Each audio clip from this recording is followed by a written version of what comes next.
We are starting the chapter A House is Not a Home. तो already हम लोगों ने देखा कि यहाँ पे आपके टीनेजर लाइफ में जो जो चीज चैलेंजिंग होते हैं उन चीजों को हमारे ऑथर ने यहाँ पे हाईलाइट किया है.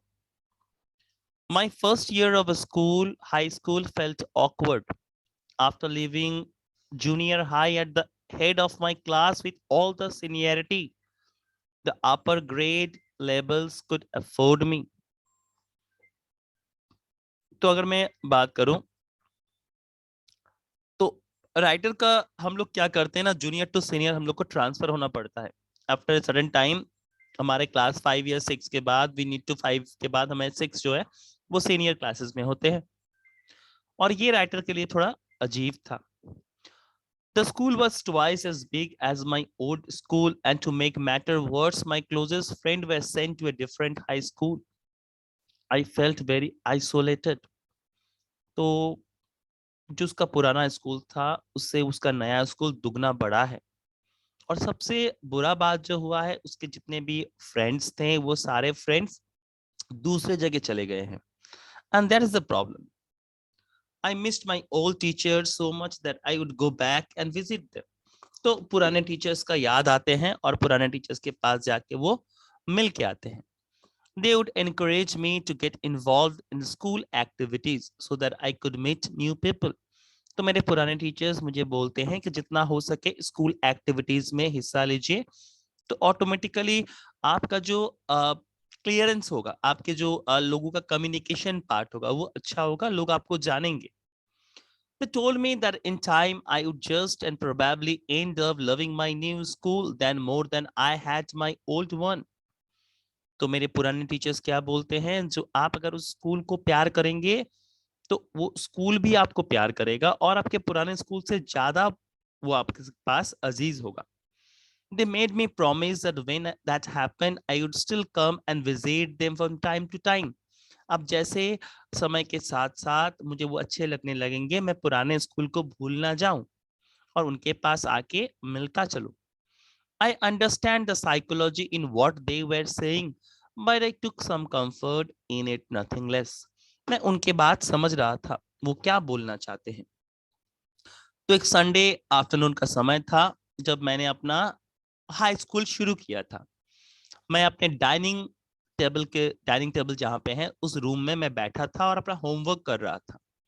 वो दिन ठंडा था और बाहर में हवा भी चल रहा था. तो हमारे घर के अंदर एक फायर प्लेस है जहाँ पे आग जल रहा था और एज यूजुअल मेरा जो पेट कैट है रेड टैबी कैट, वो मेरे पेपर्स के ऊपर बैठा था और अपने पोरिंग साउंड का पार्ट को यहाँ पे हाईलाइट किया गया है. पोरिंग लाउडली जो कैट का साउंड है. occasionally sweating at my pen for entertainment sake. तो कभी कभी मेरे पेन को भी वो खींच रहा था आगे.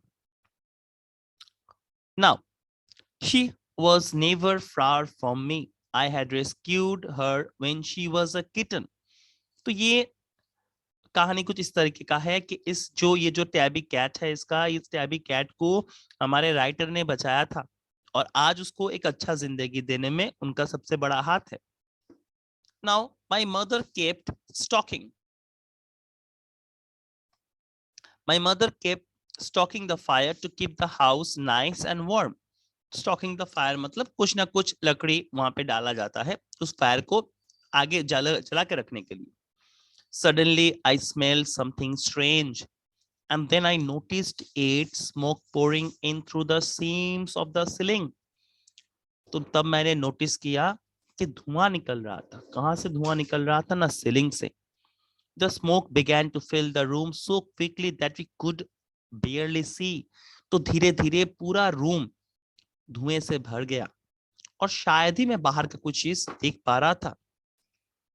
Groping our way to the front door, we all ran out into the front yard. तो किसी भी तरीके से दरवाजा को देख के हम लोग घर के सामने का जो पार्ट है वहां पे निकल आए. जब तक हम लोग बाहर निकले तब तक हमारा पूरा जो छत था वो पूरा छत आग के लपटों में आ गया था और वो बहुत जल्द जल्द से जल्द बढ़ रहा था. I ran to the neighbors to call the fire department while I watched my mother run back into the house. तो मैं अपने पड़ोसी के घर गया अपने फायर डिपार्टमेंट को कॉल करने के लिए, जब मैं देख रहा था कि मेरी माँ घर के अंदर जा रही है और कुछ कुछ सामान बाहर आ रही है. My mother then ran out of the house carrying a small metal box full of important documents. She dropped the case on the lawn and in a crazed state ran back into the house. तो मेरी माँ घर से एक metal box जिसमें बहुत सारे important documents हैं, वो डॉक्यूमेंट्स बाहर ला रही थी और वो थोड़ा पागल किस्म की हो गई थी क्योंकि वो दौड़ रही थी इन ए क्रेजी मैनर.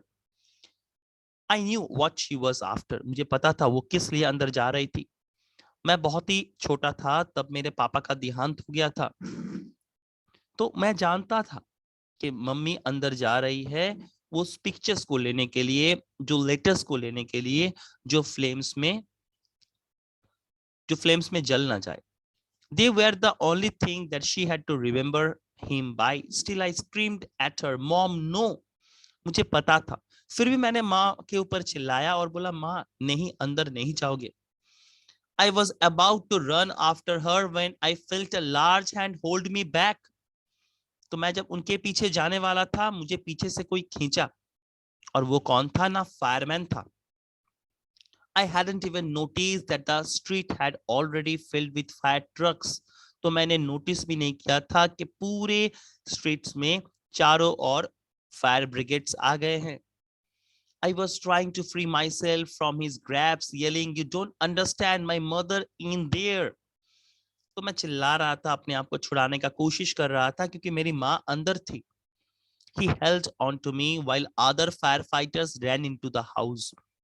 दूसरे जो फायर ब्रिगेड्स के लोग थे वो अंदर दौड़े. He knew that I wasn't acting very logically. तो वो लोग जानते थे कि मैं सचमुच सोच समझ के काम नहीं कर रहा हूँ. That if he were to let go, I would run, and he was right.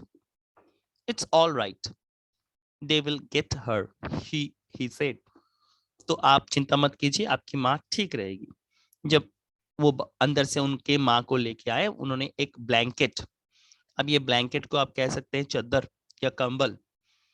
He wrapped a blanket around me and sat me down in our car. Soon after that, a fireman emerged from our house with my mom in tow. तो automatically मेरे mom को एक towel में लपेट के लेके वो लोग घर से निकले. वो बहुत जल्द से जल्द अपने ट्रक के पास पहुंचे, वहां से एक ऑक्सीजन मास्क लिया और मम्मी को पहना दिया. मैं दौड़ के गया और मम्मी को हग किया. All those time I ever urged with her and hated her vanished at the thought of losing her. तो जब मेरे को ये पार्ट समझ में आया तो मैं ऑटोमेटिकली बहुत ज्यादा डर गया और उनसे का साथ मेरा अक्सर झगड़ा होता था. वो सारे झगड़े, सारे गुस्से ऑटोमेटिक गायब हो गए उनको खोने के डर से. She was going to be okay, said the fireman. She just inhaled a little smoke. And then he ran back to fight the fire while my mother and I sat there danced. तो वो लोग चले गए किसी भी तरीके से fire को बुझाने के लिए, जबकि मैं और मेरी माँ वहां पे बैठ के उसको देख रहे थे. I remember watching my house burn down and thinking that there was nothing I could do about it. तो मेरे घर के सामने मेरा घर जल रहा है और मैं कुछ भी नहीं कर सकता. 5 घंटे लगे टोटल उस फायर को फाइनली बुझाने में. हमारे जो घर थे वो ऑलमोस्ट कंप्लीटली बर्न डाउन हो गए थे. But then it struck me I hadn't seen my cat. Where was my cat? तो मैं अपना बिल्ली को देखा नहीं था बहुत देर से. Much to my horror, I realized that she was nowhere to be found. तो वो कहीं पे नहीं था. Then all at once it hit me, the new school, the fire, my cat. I broke down in tears. क्योंकि writer के पास बहुत सारे प्रॉब्लम एक साथ आ गए थे. ना स्कूल था, उनका घर जल चुका था, उनका बिल्ली गायब था. वो सचमुच टूट पड़े. I was suffering loss, big loss. The fireman wouldn't let us go back into the house that night. It was still too dangerous. That means the firemen are not allowing our writer to get back to their house because it's too dangerous. Dead or alive, I couldn't imagine living without knowing about my cat. तो वो अपने पेट के बिना रहना बहुत मुश्किल है. Regardless, I had to go. We piled into the car with just the cloths on our backs and a few of the fireman blankets. and made our way to our grandparents' house to spend the night. तो हमारे grandparents के घर में पहुंचे हमारा रात बिताने के लिए, उस रात को बिताने के लिए. नेक्स्ट डे मंडे था और मैं स्कूल पहुंचा.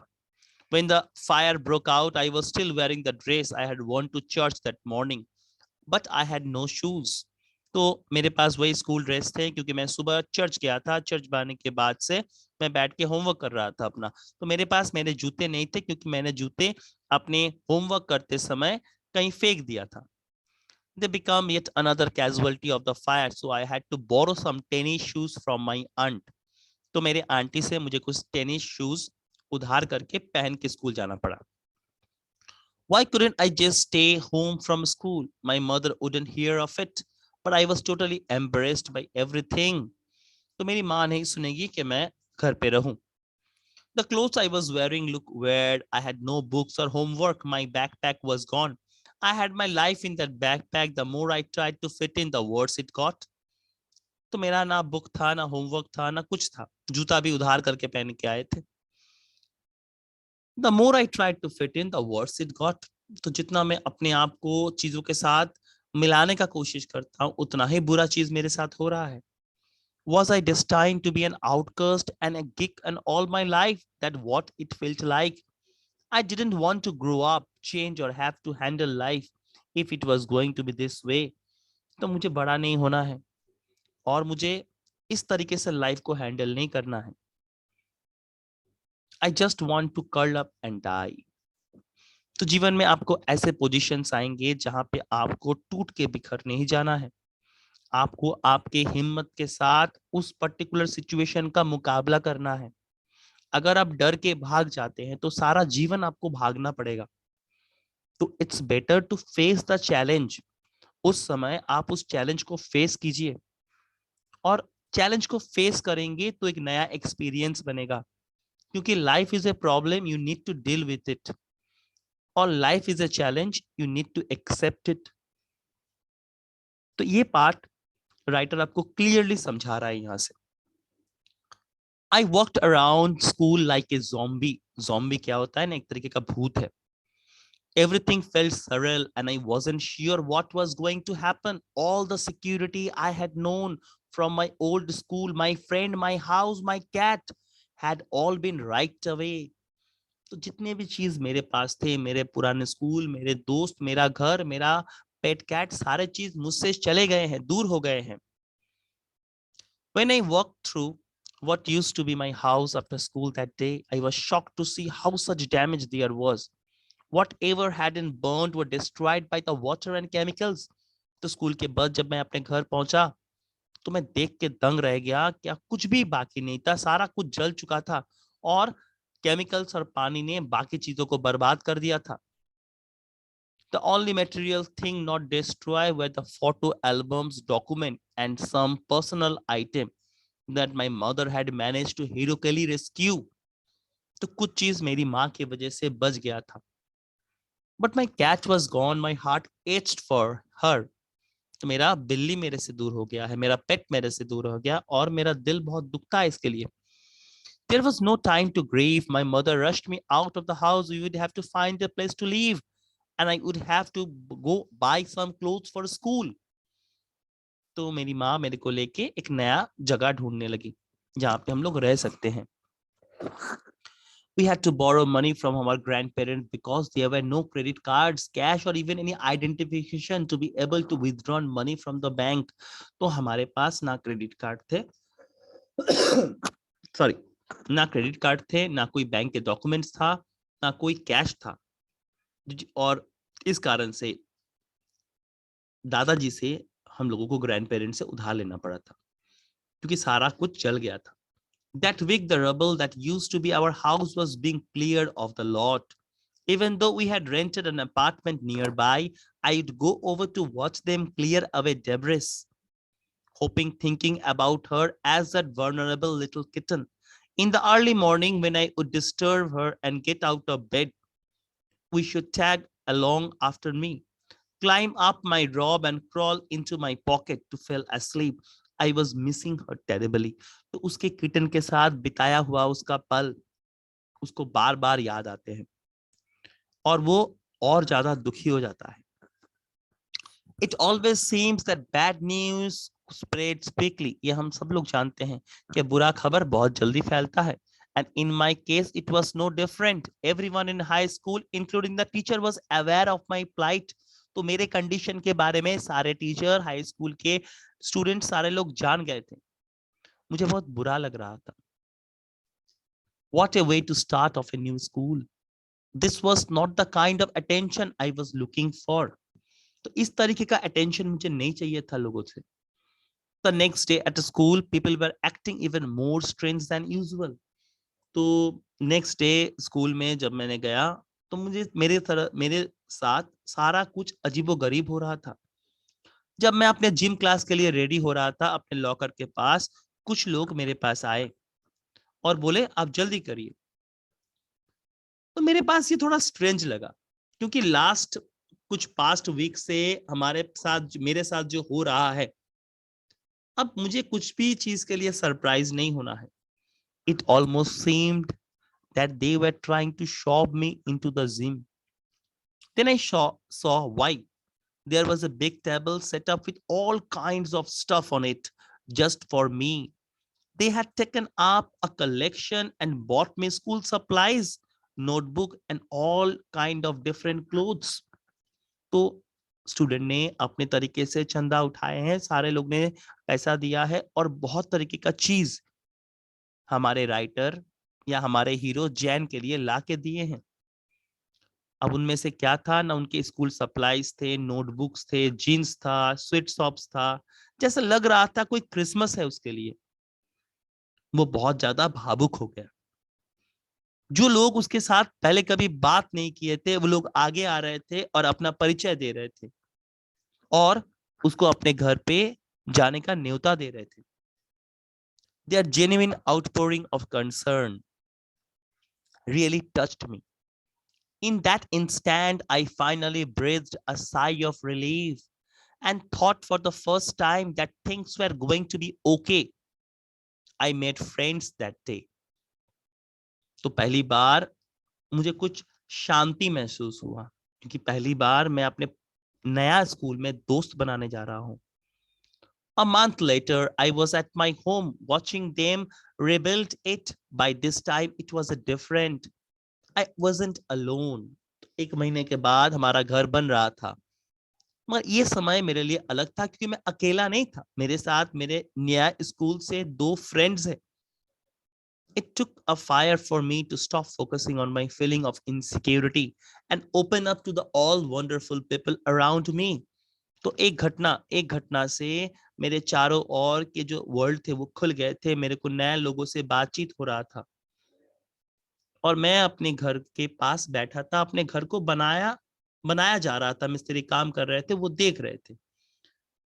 जब मैंने रियलाइज किया, when I realized my life was doing the same thing, while we sat there on the curb planning my new bedroom, I heard someone walk up to me from behind and say, तो जब हम लोग plan कर रहे थे हमारे नया bedrooms के बारे में, कहाँ पे होगा, कैसे रखा जाएगा, तब पीछे से कोई आवाज आया, Does this belong to you? When I turned around to see who it was, I couldn't believe my eyes. A woman standing there holding my cat. I leapt up and grabbed her out of the woman's arm. तो अपने पेट को वापस पाके बहुत खुश है हमारे writer Jain. तो हमारे जो हीरो है वो बहुत खुश है क्योंकि उनको वहां उनका पेट कैट उनको मिल गया है। I held her close to me and cried into that beautiful orange purr. She purred happily. My friends were hugging me, hugging the cat and jumping around. तो वहां पे खुशी का माहौल था क्योंकि जैन को ऑलरेडी उसका क्या मिल गया था ना, उसका कैट वापस मिल गया था। Apparently, my cat had been so freaked by the fire that she ran over a mile away. Her collar had our phone number on it. तो मेरा जो कैट था वो बहुत ज्यादा डर गया था आग से और 1 माइल दूर भाग गया था और उसकी कॉलर पे हमारा फोन नंबर था, क्योंकि हमारा फोन डिस्ट्रॉय हो चुका था, डिस्कनेक्ट हो चुका था फायर के कारण से। This wonderful woman took her in and worked hard to find out whose cat it was. तो इस औरत को बहुत ज्यादा मेहनत करना पड़ा है, क्योंकि उसका फोन नंबर डायरेक्टरी से मिला के, उनका एड्रेस देख के तब उनका कैट का ठिकाना पड़ा है. Somehow she knew this cat was loved and sorely missed. तो उनको पता था कि ये किसी का पेट है, और अगर कोई किसी का पेट चला जाता है तो वो बहुत अपने पेट को मिस करता है. As I sat there with my friends and my cat curled up in my lap, all the overwhelming feeling of loss and tragedy seemed to diminish. तो जो भी मेरे साथ बुरे काम हो रहे थे, बुरे पार्ट्स हो रहे थे, वो धीरे धीरे बंद हो गए. I felt gratitude for my life, my new friends, the kindness of a stranger, and the loud purr of my beloved cat. My cat was back, and so was I. तो अब उसके पास सारे चीज थे. अपने स्कूल के दोस्त थे, ओवरवेलिंग सराउंडिंग उसके फेवरेबल कंडीशंस में था, और उसका बिलव्ड कैट भी उसके पास आ गए थे. तो जीवन आपके साथ हमेशा मजाक करता रहता है. अब इस मजाक जो जीवन करता है हमारे साथ, इस मजाक को आपको झेलना है, समझना है और लीड करना है, क्योंकि मैंने पहले ही आपको कहा है कि life is a problem, you need to solve it out. आप घर से निकलते हैं स्कूल आने के लिए, आपके रोड पे हजारों प्रॉब्लम्स का सामना आप करते हैं. करते हुए आप स्कूल तक पहुंचते हैं. सारा दिन क्लास करने के बाद सारा दिन में भी बहुत सारे प्रॉब्लम्स का सामना आप करते हैं, जिसको आप कभी मैथ्स का होता है, कभी इंग्लिश का होता है, कभी एसएसटी का होता है. So life is a problem, you need to solve it. हर एक चीज का आपका राइट सोल्यूशन है राइट जगह के लिए. तो वो राइट सोल्यूशन राइट जगह आपको अप्लाई करना पड़ेगा लाइफ में. That's all about the chapter. If there is any doubt please let me no.